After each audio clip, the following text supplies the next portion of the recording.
Здравейте, шестокласници! Добре дошли отново в математическата стая на онлайн школа Вандермонт. Лидия Иванова се казвам и съм преподавател по математика в школата.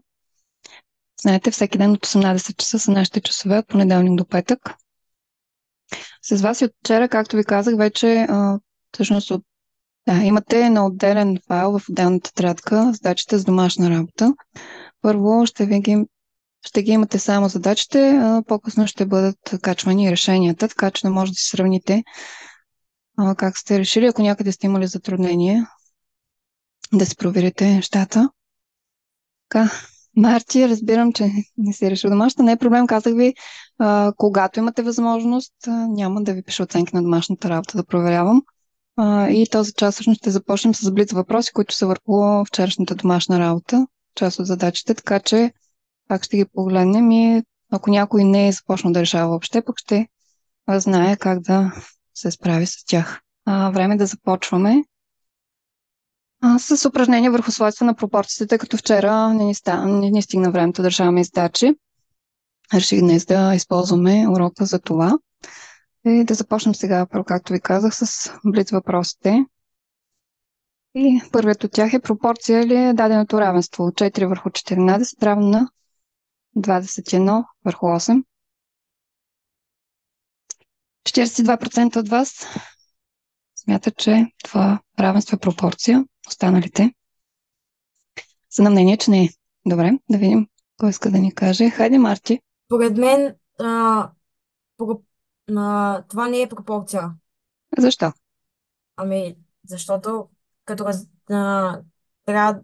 защото Какво беше определението за пропорция? Спомняш ли си? равенство на две отношения се нарича пропорция. Какви трябва да са тези отношения всъщност?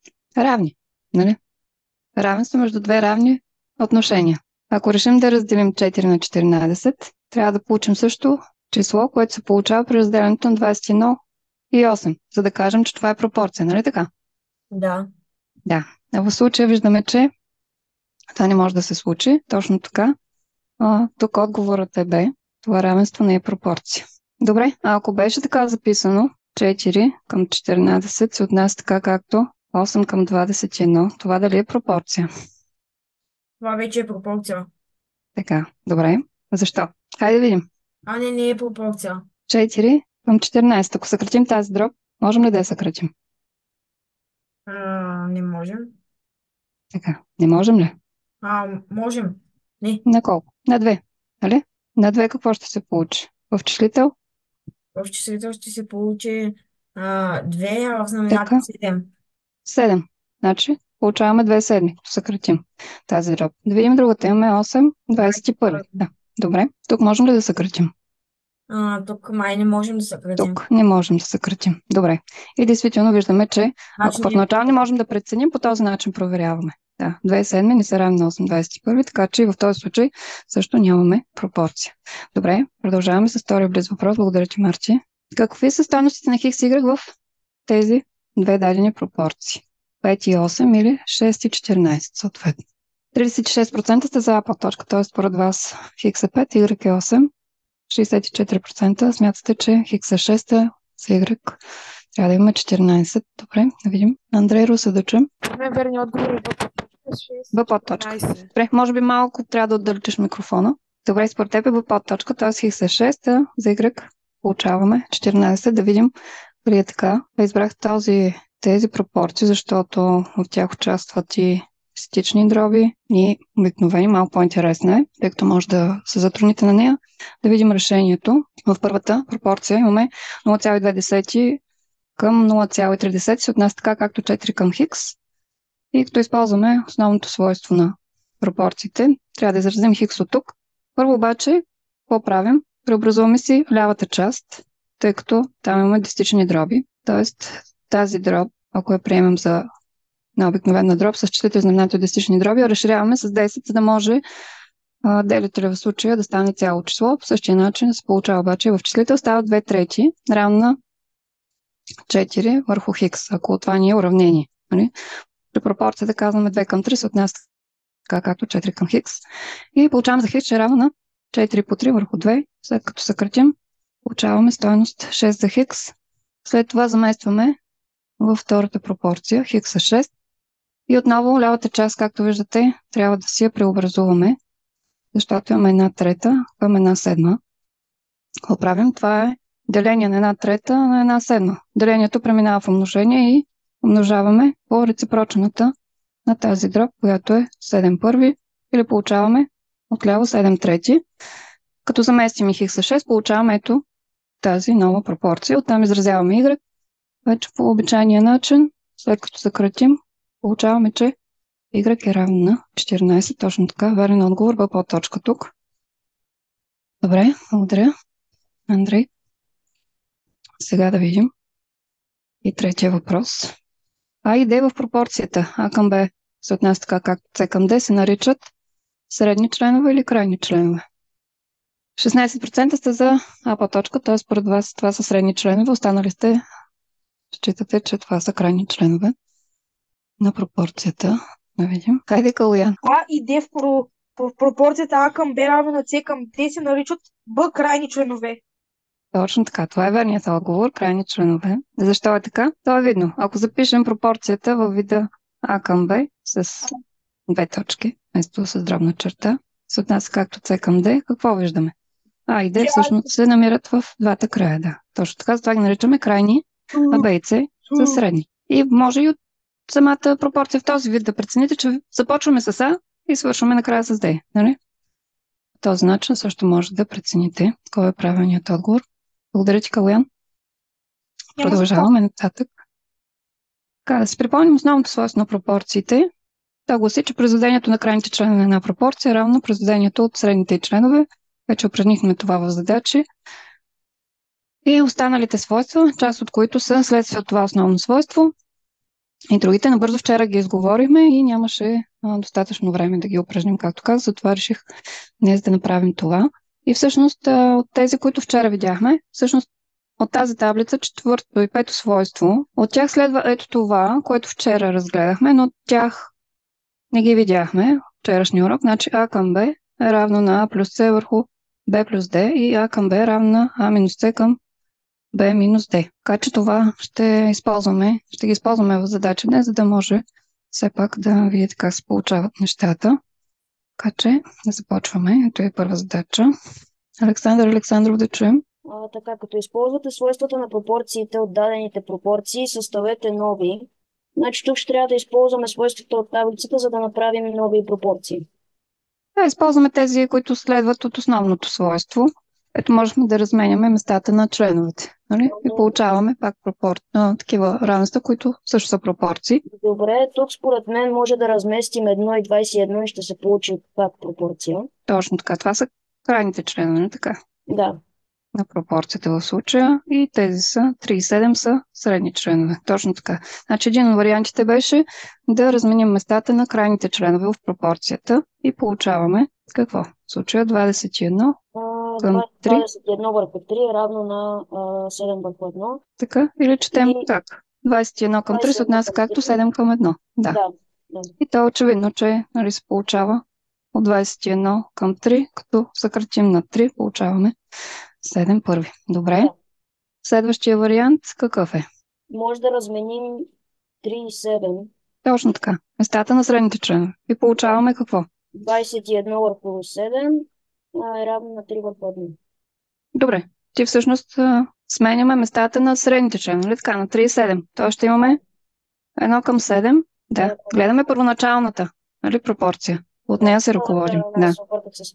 Няма проблем. Гледаме първоначалната. Имаме 1 към 7, се отнася така както 3 върху 21. 3 към 21. Точно така. Добре. Благодаря ти, Александър. Иван Янчев.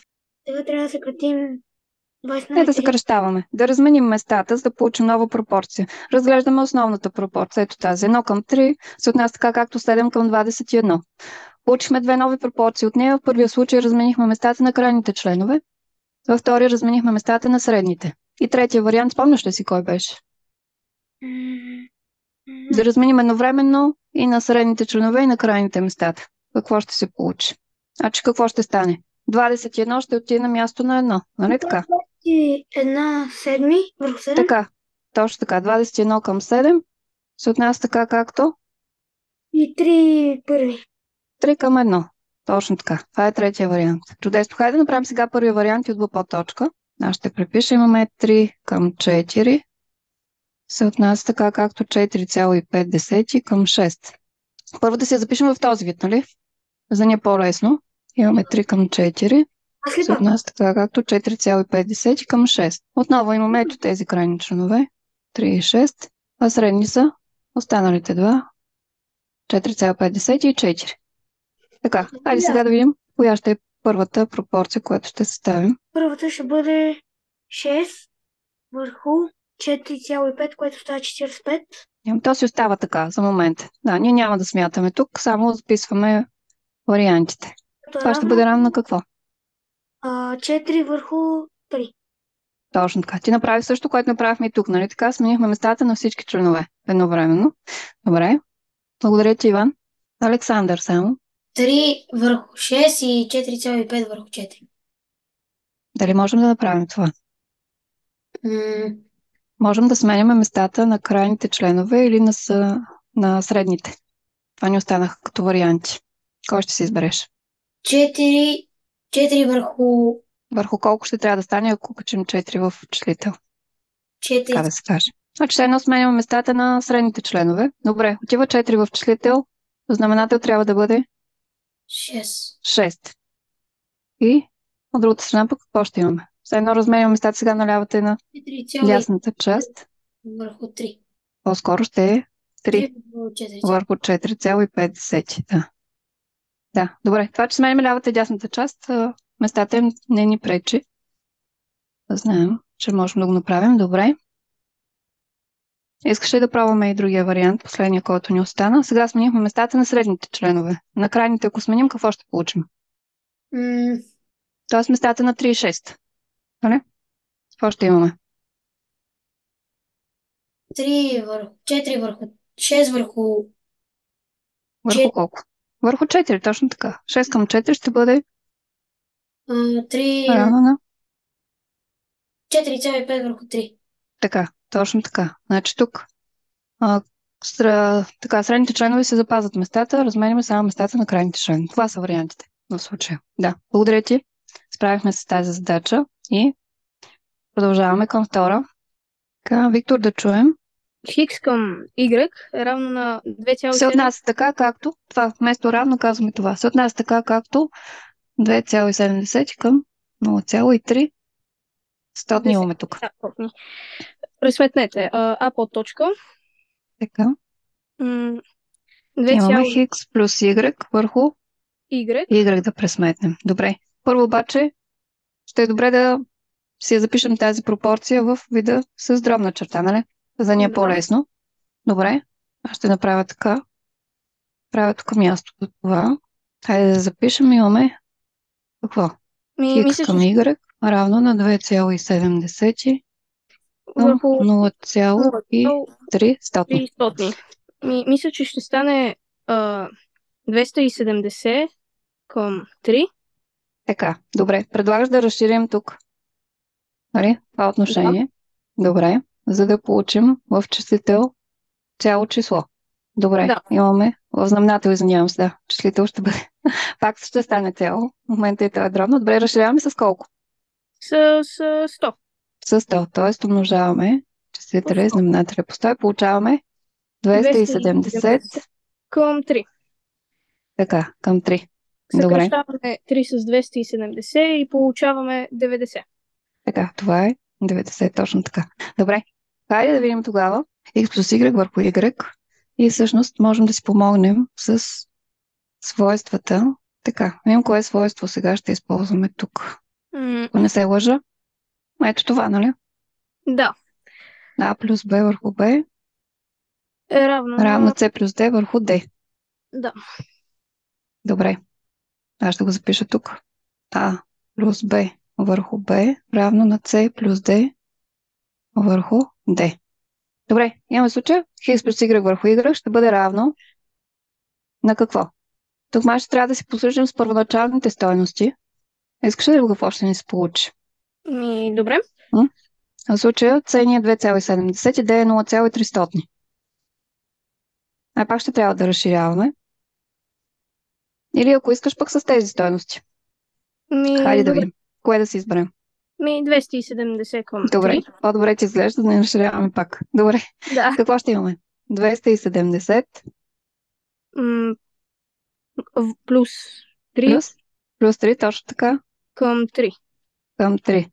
Правилно. Значи тук всъщност C, това ни е C, това ни е D. Нали така? Да, значи е равно на 270 плюс 3 към 3. Отново. Така. 273 към 3. И сега пак ще трябва да разделим, да видим колко се получава. Как делим? 270 делено на 3. Нали? Така, 2 не можем да разделим. Делим 27. Нали? 27 на 3 е колко? 9. 9. И остава 3 да разделим на 3. 1. 1. Няма да пишем сега деление с опашка, защото мисля, че това е лесно все пак. Получаваме, че x плюс y върху y случай е равно на 91.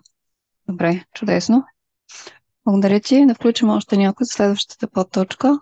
Димитър не сме чули днес. Димитър Димитров. Хайде не е подточка, ами някой от В, примерно, да изберем и ще ви оставя Б и Г за самостоятелна работа, защото ми струва, че В е по-интересна. Добре, значи на подточка В се получава, че 2,7 Така, аз ще пиша тук отгоре, за да се вижда. Имаме хикс плюс 2,7 към y плюс 0,3 стотни. се получава, че Това на колко е равно по принцип? на Я да 5 видим тук свойството.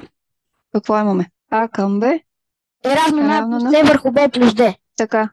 И в случая А и Б са ни X и Y. Тук какво ще имаме? Тук ще имаме хикс плюс Y по 2. Така. Аз мисля, че ще е направо Хикс върху Y. Да, хикс върху Y по 2. Това е равно на Хикс върху Y. Или Хикс към Y, по-точно. Да. Хикс към Y, обаче вече всъщност началото още го изчислихме, че е равно на 90. на 90. Точно така. Добре, тук беше сравнително лесно. Гледаме си табличката с свойствата, докато свикнем с тях и ги научим. Добре, оставяме другите две подточки самостоятелна работа, освен домашната. Да продължим, че имаме още задачи. Трета задача, имаме тук едни симпатични таблици за попълване. Ако искаш, може да продължим малко още с теб, защото бяхме много кратки. Да. Добре, хайде да видим. Първата таблица ще разгледаме. 7 по 7 по хикс е равно на 13 по Y. И да Така. открием колко е хикс върху Y. Сега ще трябва да си ставим всъщност пропорцията. Изхождаме от това уравнение. Това равенство. 7 се отнася към 13, така като хикс върху Y. Така ли ще бъде? Добре. Не, Да запишем тогава първо хикс върху y, да са отляво. Значи отдясно казва, ще имаме... 7 върху 13. Сигурен ли си? Я помисли. 13 върху 7, да, разместваме крайните членове. Така, 13 върху 7. Най-лесно проверявате по основното свойство. Нали? Знаем, че като умножим на кръст, трябва да получим това. Нали, Да, Димитър? да, Тоест, да, хикс по 7 да е равно на 13 по y. Добре.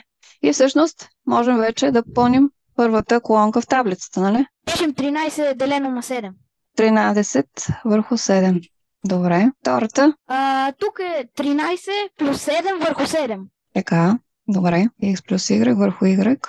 което е 27. 13 плюс 7 върху 7. Правилно. 27. Подесно. Записваме. И X минус Y върху Y. Е равно на 6 седми. 13 минус 7 върху 7. Точно така. 13 минус 7 върху 7, което е 6 седми. Добре. Чудесно, Митко.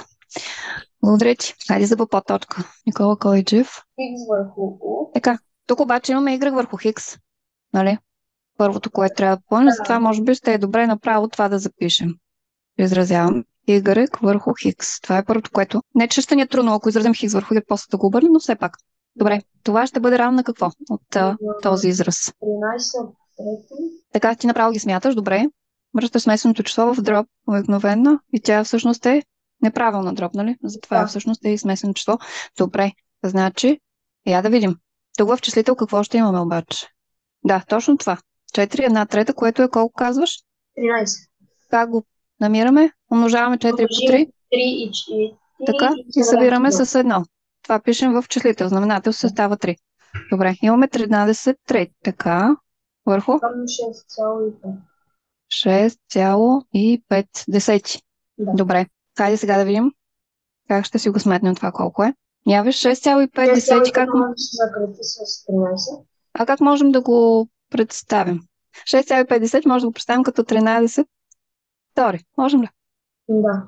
Да, добре. И сега ще имаме 13 трети. Какво да направим? Да умножим по реципрочната на тази дроб, която е 2,13. 2,13, точно така. И направо можем да съкратим. Така. Тук имаме единици. Дава 2 трети. Т.е. в първата колонка записваме 2 трети. Добре, да видим втората. Имаме тук y плюс 2 Плюс хикс. към хикс плюс 3. Да. Това вече мисля, че е лесно. Използвахме го в предната задача. Това беше равно на колко? 2 плюс 2 върху 3 плюс 3, което е 4 върху 6. Няма да видим. Ето ни. Свойствата. Явиш? Ето тук. Да. А плюс С върху Б плюс Д. Предполагам, че много седничко го виждате. Ето това свойство. Разглеждаме. Ето това имаме. Отдясно, отляво е само А върху Б. Тоест, тук ще имаме какво? Това ще бъде равно на Y върху Хикс. Само. Да. А Y върху Хикс вече го намерихме. То е 2 трети. Тоест тук всичките колонки ще попълваме само 2 трети. Да. По същия начин, ето го и другото свойство, с изваждането се получава същото.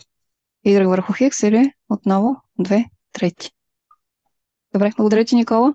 Самуил Димов, слушаме те. Тук трябва да намерим неизвестното число от дадената пропорция. Кое от двете си избираш, А или Б? А по точка. Добре, А по точка, добре. Имаме какво? 3 8 делено на 1,48 равно на Хикс към 2. Добре, значи 3,8 към 1,48 се отнася така, както Хикс към 2. Това е правилният прочит всъщност. Какво правим сега? Да си решим задачата. Разменяме местата. Мисля. Така, от лявата страна ще трябва да преобразуваме какво можем да направим там. Значи би трябвало, ако запишем по другия начин, имаме 3,8 към 1,48 равно на Хикс към 2. Ето това е по другия начин записана тази пропорция. Тук ще трябва да разделим. Нали? Да. Едната дроб на другата. Как ще разделим? 3,8 Да. ще умножим по какво? 3,8 ще са умножим по 48 първи. Точно така. 48 първи или по 48?